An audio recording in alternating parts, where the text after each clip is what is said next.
Hi friends, नमस्कार, जय जगन्नाथ। मो प्रीति आपण मन वेलकम करुछि मो चैनल अभिश्री ब्लॉग्स को। तो फ्रेंड्स, आज होची हमर एठी गोटे राधा कृष्ण मंदिर अछि, तार पंचम वार्षिक उत्सव। तो आसंतु आज दिन सारा भितर कौन होची आसंतु देखिबा।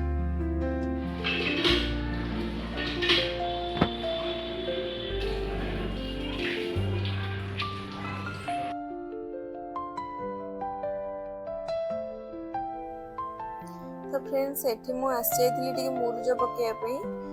तो मुरुज पकेला परे पूर्ण कुंभ स्थापन हम से मुझे मुरुज पकाउली। मत तो ये भल मुरुज पकई आसेनी, हेल्ले भी मुझे चेष्टा करी कि माने भल मुरुज पकईवाई। तो ये मुरुज पकई दूची, किंतु आज बहुत लेट हो गला मोर। मुझे माने मो झील को स्कूल छाड़ापी जाइली। जेहेतु छोट पिला समस्त आपने जानते कि छुआ मान स्कूल रेडी करवा सका बहुत कष्ट होता है। से सका उठे खाइबे कम सारा बेलू बहुत टाइम लगी था। आजिकल छोट पे खायापी बहुत प्रोब्लेम करेतु खायापी बहुत टाइम लगे। मो झील भी सेमती से खायापी बहुत हैरान करे मत कि मुझे सका उठे एमती खाया को हल्का फुल्का कंडे देकी टिफिन देकी स्कूल छाड़ी। तो स्कूल छाड़ा बेलू लेट हो गला। तापर मुझे मुरुज टे पकड़ा जेहतु कलश पूर्णकुंभ स्थापन हम ये आम समस्त सका पूर्णकुंभ स्थापन होेतु गोटे परिवार भाई आम कलोनी समस्त मिसिकी चलू। तो आमर ये जेहतु गोटे आध्यात्मिक कार्यक्रम हो सब वर्ष यही समय आमर समस्त एकाठी माने सका कलश स्थापन कर मंदिर पाक समस्त एकाठी जाई। रात्रि भोजी होता है, बहुत लोग आमर खायापी। तो भल लगे बहुत माने आध्यात्मिक परिवेश गोटे सृष्टि हुए बहुत भल लगे से दिनटा। तो ये कलश स्थापन करदे जावा अलग कौन कम टे करवा।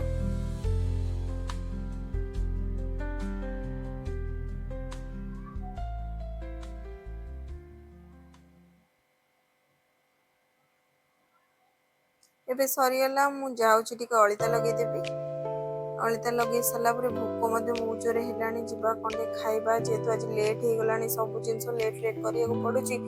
तो मुझे आज टिफिन बनई पार्ली झील को सका जहाँ टिफिन दे देती कि बनई पार्ली। तो मुझे कौन करना टे छतु आनीदेली। आज उपास से छतु आणिक खाईदेली। खाई सारा पर कौन कम घर सब अच्छी शीघ्र शीघ्र सारे पड़ो, कारण 4-5टा बेलू पुणी जावा पड़ो मंदिर पाखक। एबे टिके दिन बेला जावाक इच्छा था, किंतु जेहेतु काम अच्छी घरे तो कम सारदेला रिलैक्स लगे। तो जावा सब कम सारीदेवा आग एबे जावा झील को आने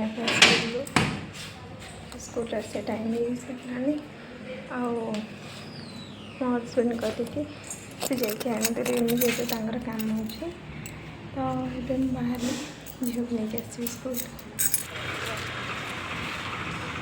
ये मुझे पहुँचे झीर स्कूल पाखे। चल जा भर को देखा कौन कर।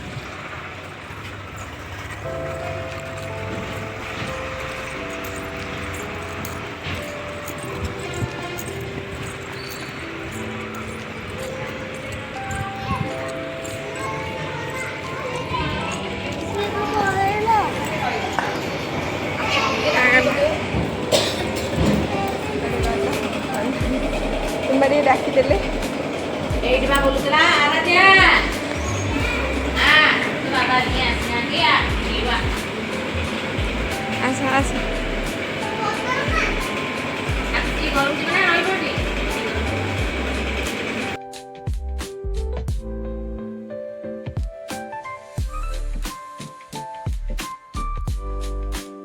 आज मो झीर मन बहुत खुशी, कारण आज मुझे नवा स्कूल मुझे प्राय आसे स्कूल छाड़ी नवा को आसे कि पापा को भी बेले बेले पठे दिए। मत घर कम थाए तो मुझे पठे दिए आसपा नवा झील को। तो सी चाहे सब मामा आसिक नौ, कारण मामा ने से स्कूल गला बेलू दुकान पाखे कोल्ड ड्रिंक्स आईसक्रीम नब एमती से आज भारी खुशी। ये स्कूल आसिकी मु झीर कम सब सारी देती खाया दे देती मु आसली रोषे करने। आज जेहेतु रात्रि भोजी अच्छी ए हल्का फुल्का टे कौन रोषे करार अच्छी तो मुसगली रोषे करदेवी। शीघ्र शीघ्र रोषे कम सारी देकी रेस्ट ने पुणी 4टा बेलू जी मंदिर पाखक बोली भावी। देखा जाए कौन हो चलतु जी रोषे करदे आग शीघ्र शीघ्र।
मंदिर ही जाइए तो मत देखापी वीडियो कर सूर्य पूजा सरी जाइए मंदिर में।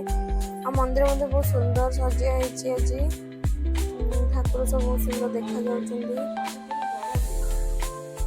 देखो आमर यहाँ मंदिर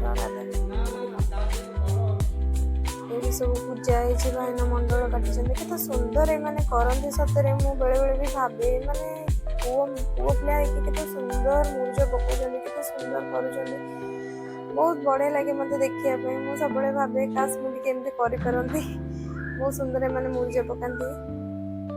ये देखो माँ के सुंदर सजे माँ आज मंगल माँ आठ सब अन्य पार्श्व देवता अच्छा ऊपर नवग्रह अच्छा सब पार्श्व देवता अच्छा देखो।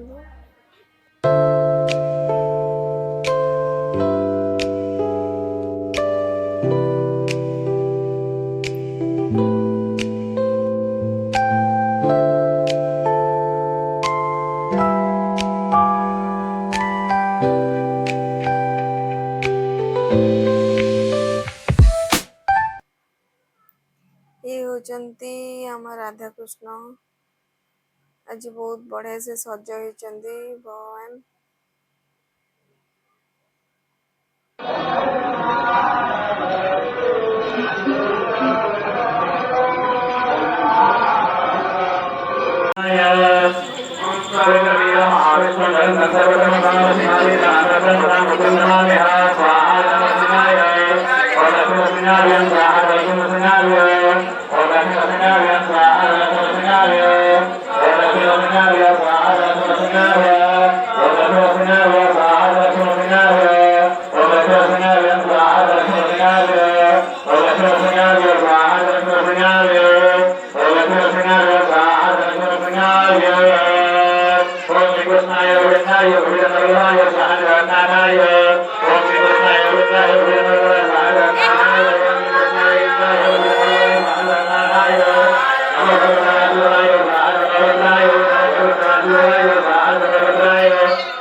ये आम समस्त रेडी की पलि आसलु मंदिर पाखक जेहेतु पूर्णाहुतिर समय हो जाता भाईना डाकी सारी समस्त को तो आम आस सारी मंदिर पाखक आस्ते आस्ते लोक मैंने आसुले।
ଏଠି ପୂର୍ଣ୍ଣାହୁତି ଦେବା ସମୟ ହେଇଯାଇଥିଲା ଆଉ ପୂର୍ଣ୍ଣାହୁତି ଦିଆହେଉଥିଲା ମଧ୍ୟ ବହୁତ ଭିଡ଼ ହେଇଯାଇଥିଲା। ସମସ୍ତେ ଏଠୁ ପଳେଇ ଆସିଥିଲେ ପୂର୍ଣ୍ଣାହୁତି ପାଇଁ।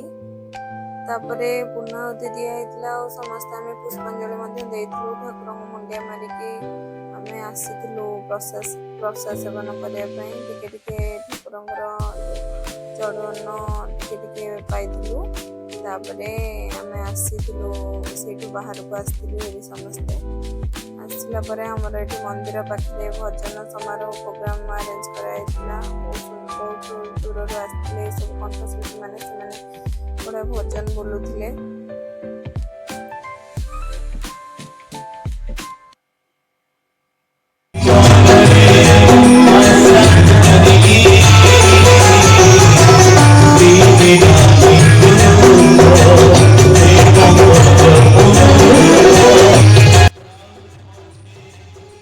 ଏଠି ଆମେ ଭଜନ ଟିକେ ସମୟ ରହିକି ଶୁଣିଥିଲୁ। ତାପରେ ଆମେ ଆସିଥିଲୁ ପ୍ରସାଦ ସେବନ ପାଇଁ। ଆମର ଯେହେତୁ ଭୋଜି ହେଉଥିଲା, ଆମେ ସମସ୍ତେ ଭୋଜି ଖାଇକି ଘରକୁ ଆସିଥିଲୁ। ଏଠି ମୁଁ ଘରକୁ ଆସିଲା ପରେ ବାଲକୋନିରୁ ଆସିକି ଦେଖୁଥିଲି କି ବହୁତ ଲୋକ ଆସିକି ଯେହେତୁ ଖାଉଥିଲେ, ବହୁତ ଲୋକ ଆସୁଥିଲେ ମଧ୍ୟ, ତ ଦେଖୁଥିଲି। ରାତି 12ଟା 12:30 ପର୍ଯ୍ୟନ୍ତ ଲୋକ ଆସୁଥିଲେ ଖାଇବା ପାଇଁ। ତାପରେ ଆମେ ଘରକୁ ପଳେଇ ଆସିଥିଲୁ ଶୋଇବା ପାଇଁ। ତ ଆଜିର ଭିଡ଼ିଓଟି କେମିତି ଲାଗିଲା ଆପଣମାନଙ୍କୁ କମେଣ୍ଟ ମାଧ୍ୟମରେ ନିଶ୍ଚିନ୍ତ ଜଣାଇବେ। ରହିଲି, ନମସ୍କାର, ଜୟ ଜଗନ୍ନାଥ। ଆଉ ହଁ, ମୋ ଚ୍ୟାନେଲକୁ ଲାଇକ୍, କମେଣ୍ଟ, ସେୟାର କରିବାକୁ, ସବସ୍କ୍ରାଇବ୍ କରିବାକୁ ଜମା ଭୁଲିବେନି।